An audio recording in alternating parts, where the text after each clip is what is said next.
नमस्कार दोस्तों, स्वागत है आपका मेरी चैनल मेड हेल्थ सपोर्ट में। और दोस्तों, आज की इस वीडियो में हम बात करने वाले हैं एंटी फंगल दवाओं की, जैसे कि anti fungal cream, anti fungal injection, anti fungal tablet, anti fungal powder और एंटी फंगल साबुन की। सबसे पहले बात करते हैं एंटी फंगल क्रीम की। दोस्तों, आप दाद, एथलीट फुट, जोंक, खुजली और ईस्ट इन्फेक्शन सहित त्वचा के कई फंगल इन्फेक्शनों का इलाज करने के लिए एंटी फंगल क्रीम का उपयोग कर सकते हैं। हर एंटी फंगल क्रीम में एक या एक से अधिक सक्रिय तत्व होते हैं और प्रत्येक फंगल इन्फेक्शन के खिलाफ अलग अलग प्रकार की क्रीम प्रभावी होती है। हर फंगल इन्फेक्शन के लिए उपयोग की जाने वाली क्रीम के बारे में जानने से आपको इनसे छुटकारा पाने में मदद मिलेगी। जब आप एंटी फंगल क्रीम खरीदते हैं तो कुछ बातों का ध्यान रखें। आपको दाद का इलाज एक ऐसी फंगल क्रीम से करना चाहिए जिसमें कि कुछ सक्रिय तत्वों में से एक हो, जैसे कि उसमें ब्यूटेनफेन हो या फिर टर्बिनाफाइन या फिर ऑक्सीकोनाजोल या फिर सिकोलोपिरोक्स या फिर इकोनाजोल या माइक्रोनाजोल। अगर आपको संदेह है कि आपको एथलीट फुट है तो आपको इसका ऐसी एंटी फंगल क्रीम या स्प्रे से इलाज करना चाहिए जिसमें कि टर्बिनाफाइन, माइक्रोनाजोल या क्लोट्रिमाजोल जैसे कोई सक्रिय तत्व हो। आपको जोंक खुजली का इलाज करने के लिए नेफ्टिफाइन, टर्बिनाफाइन, माइक्रोनाजोल, क्लोट्रिमाजोल, इकोनाजोल या ऑक्सीकोनाजोल इत्यादि तत्वों से युक्त क्रीम का उपयोग करना चाहिए। योनि के आसपास त्वचा में ईस्ट इन्फेक्शन अक्सर सफ़ेद या फिर पीले योनि स्राव, जलन, खुजली और लालिमा के साथ होता है। आपको ईस्ट इन्फेक्शन का इलाज ऐसी एंटी फंगल क्रीम से करना चाहिए जिसमें कि ब्यूटोकोनाजोल, क्लोट्रिमाजोल, माइक्रोनाजोल और टेरकोनाजोल शामिल हो। क्रीम का प्रयोग केवल त्वचा पर ही करें। इलाज के लिए त्वचा को साफ धो लें और अच्छी तरह से सुखाकर क्रीम को प्रभावित त्वचा पर आमतौर पर दिन में 2 बार या फिर अपने डॉक्टर के कहे अनुसार लगाएं। क्रीम को लगाने के बाद अपने हाथ धोएं। अपने डॉक्टर द्वारा ऐसा करने के लिए निर्देशित किए जाने तक उस क्षेत्र को कवर या फिर पट्टी ना करें। आंखों, नाक, मुंह या योनि के अंदर क्रीम को ना लगाएं। अधिक लाभ प्राप्त करने के लिए नियमित रूप से क्रीम का प्रयोग करें और इसे हर दिन एक ही समय पर उपयोग करना चाहिए। यदि आप स्प्रे का उपयोग कर रहे हैं तो इसके उपयोग से पहले बोतल को अच्छी तरह से हिलाएं। खुराक और उपचार का समय इलाज के प्रकार पर निर्भर करता है। इसे निर्धारित समय से अधिक बार न लगाएं क्योंकि इससे आपकी हालत तेजी से ठीक नहीं होगी बल्कि दुष्प्रभाव में वृद्धि हो सकती है। अब दोस्तों, बात करते हैं एंटी फंगल साबुन की। तो दोस्तों, फंगी शब्द एक से अधिक फंगस के लिए प्रयोग किया जाता है और उनमें से कुछ बिल्कुल भी हानिरहित होते हैं, जबकि कुछ ऐसे होते हैं जो आपकी त्वचा के स्वास्थ्य को गंभीर रूप से प्रभावित कर सकते हैं। आंकड़ों के हिसाब से हमारे चारों ओर कवक की 50,000 से अधिक प्रजातियां हैं और उनमें से कुछ वर्षों तक हमारी त्वचा पर वह रह सकती हैं और यदि हम एंटी फंगल साबुन या औषधीय साबुन का उपयोग नहीं करते हैं तो। एंटी फंगल साबुन जो है वो फार्मास्यूटिकल ग्रेड के औषधीय तेलों यानी कि एसेंशियल ऑयल के संयोजन से बनी होती है जो कि फंगल और बैक्टीरियल इन्फेक्शन के खिलाफ त्वचा की सुरक्षा करने में मदद करते हैं और इन साबुनों में अधिकांश प्रकार के फंगल इन्फेक्शन को साफ करने की क्षमता होती है। एंटी फंगल साबुन दाद, जोंक, खुजली और एथलीट फुट के लिए एक आदर्श उपचार है। हालांकि एंटी फंगल साबुन की प्रभावशीलता के बारे में बहुत कम औपचारिक शोध हुआ है। हम कुछ अवयवों जैसे कि चाय के पौधे का तेल या फिर कोलाइडल सिल्वर के बारे में जानते हैं। इनमें एंटी फंगल गुण होते हैं, लेकिन वे घरेलू उत्पादों में कैसे काम करते हैं इस विषय पर अभी भी शोध जारी है। सालों से लोग फंगल इन्फेक्शन के इलाज के लिए कोलाइडल सिल्वर, एलोवेरा, जोजोबा तेल और चाय के पौधे का तेल यानी कि टी ट्री ऑयल उपयोग करते रहे हैं तथा यही तत्व एंटी फंगल साबुन में पाए जाते हैं।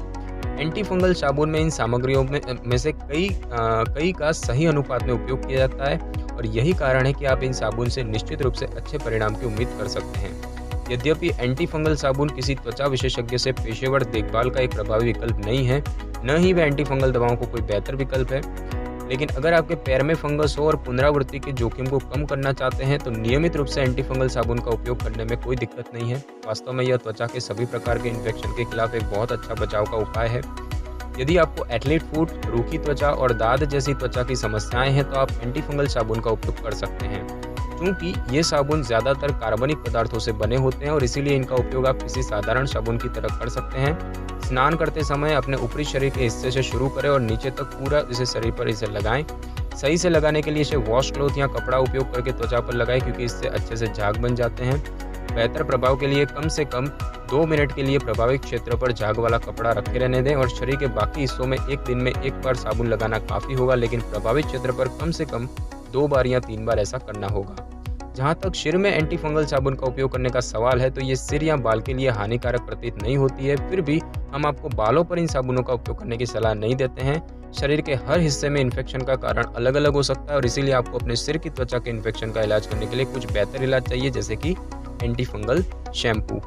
दोस्तों, बात करते हैं एंटी फंगल इंजेक्शन की। तो एंटी फंगल इंजेक्शन का प्रयोग फंगल इन्फेक्शन के इलाज के लिए किया जाता है, जिसमें कि मुंह, गले, ईसोफेगस यानी कि मुंह से पेट तक की ट्यूब, पेट यानी कि छाती और कमर के बीच का क्षेत्र, फेफड़ों, ब्लड और अन्य अंगों के ईस्ट इन्फेक्शन शामिल है।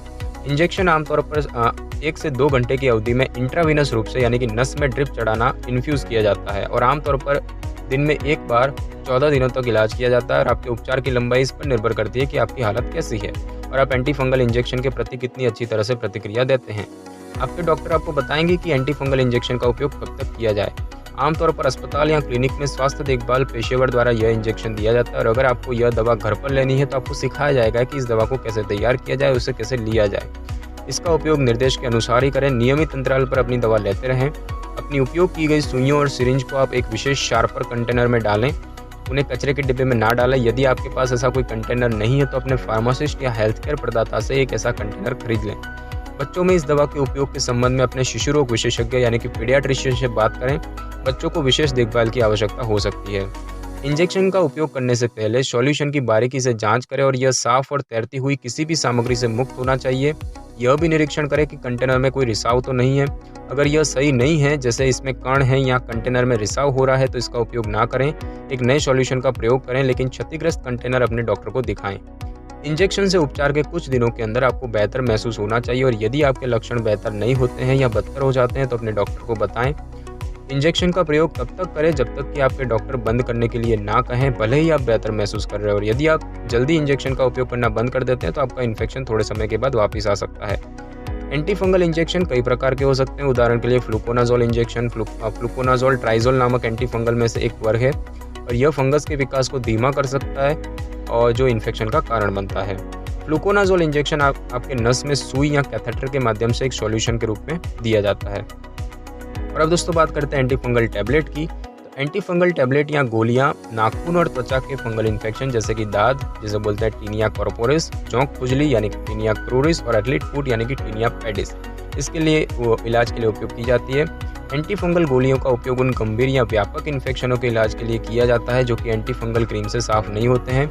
गोलियां ऐसी फंगस को मारती हैं जो इन्फेक्शन पैदा कर रही हैं। गोली फंगस की कोशिका झिल्ली में छेद कर देती है, जिससे वो धीरे धीरे मर जाती है। कवक या फंगस की कोशिका झिल्ली उनके अस्तित्व के लिए महत्वपूर्ण होती है और ये झिल्ली अवांछित पदार्थों को कोशिका में प्रवेश करने और कोशिका की सामग्री को बाहर निकालने से रोकती है। कोशिका झिल्ली में छेद करके एंटी फंगल गोलियां कवक को मार देती है और इसीलिए इन्फेक्शन साफ हो जाता है। वर्तमान में उपयोग में आने वाले ओरल एंटी फंगल दवाओं की बात करें तो आइट्रोकोनाजोल, फ्लूकोनाजोल, कीटोकोनाजोल और टर्बिनाफाइन। एंटी फंगल गोलियों के बारे में अगर हम कुछ तथ्यों की बात करें तो एंटी फंगल गोलियां आपके नाखून के गंभीर फंगल इन्फेक्शन का इलाज करने का सबसे अच्छा तरीका है। यदि आपको लीवर या हार्ट की बीमारी है तो आपको एंटी फंगल गोलियां नहीं लेनी चाहिए। वे हार्ट फेल्यूर और लीवर फेल्यूर जैसे दुर्लभ लेकिन खतरनाक साइड इफेक्ट का कारण बन सकती है और आपके द्वारा उपयोग की जाने वाली एंटी फंगल गोलियों के आधार पर आपके लीवर, किडनी या हार्ट को हुए नुकसान की जाँच करने के लिए हर 4 से 6 सप्ताह में परीक्षण करने की आवश्यकता हो सकती है। कभी कभी इन्फेक्शन ठीक होने के बाद वापस आ सकता है, तो आपके डॉक्टर इस घटना की संभावनाओं को कम करने के तरीकों का सुझाव दे सकते हैं। तो बात करते हैं एंटी फंगल पाउडर की। तो एंटी फंगल पाउडर त्वचा के फंगल इन्फेक्शन का इलाज करने में मदद करता है, जैसे कि दाद, candidiasis, athlete foot, fungal nappy rash यानी कि डायपर पहनने से दाने, ग्रोइन यानी कि पेट और जांघ के बीच का भाग में इन्फेक्शन वगैरह। एंटी फंगल पाउडर का उपयोग वयस्कों और सभी उम्र के बच्चों में इन त्वचा इन्फेक्शनों के लिए इलाज के लिए किया जा सकता है। एंटी फंगल पाउडर फटी हुई त्वचा पर इस्तेमाल किया जा सकता है और विशेष रूप से तब उपयोगी होता है जहां त्वचा को सुखाने की आवश्यकता होती है। और इसका उपयोग आप किस तरीके से करें तो एंटी फंगल पाउडर लगाने से पहले पूरी तरह से त्वचा को साफ करके सुखा लें। पाउडर को प्रभावित क्षेत्र और आसपास की त्वचा पर दिन में 2 बार सुबह और शाम छिड़का जाना चाहिए और पाउडर को संक्रमित क्षेत्र के संपर्क में रहने वाले कपड़ों, मोजे या जूते के अंदर भी छिड़का जा सकता है। इन्फेक्शन के सभी लक्षणों से मुक्ति मिलने के बाद भी आपको 10 दिनों तक पाउडर का उपयोग करना जारी रखना चाहिए ताकि यह सुनिश्चित हो सके कि इन्फेक्शन का पूरी तरह से इलाज हो चुका है और इस तरह इसे वापस आने से रोका जा सकता है। यदि लगातार उपयोग के बाद भी लक्षण जारी रहते हैं तो अपने डॉक्टर से परामर्श करें। एंटी फंगल पाउडर केवल त्वचा पर बाहरी उपयोग के लिए, इसे मुंह से नहीं लिया जाना चाहिए या मुंह या नाक के अंदर इस्तेमाल नहीं किया जाना चाहिए। आंखों के साथ इसका संपर्क ना होने दें।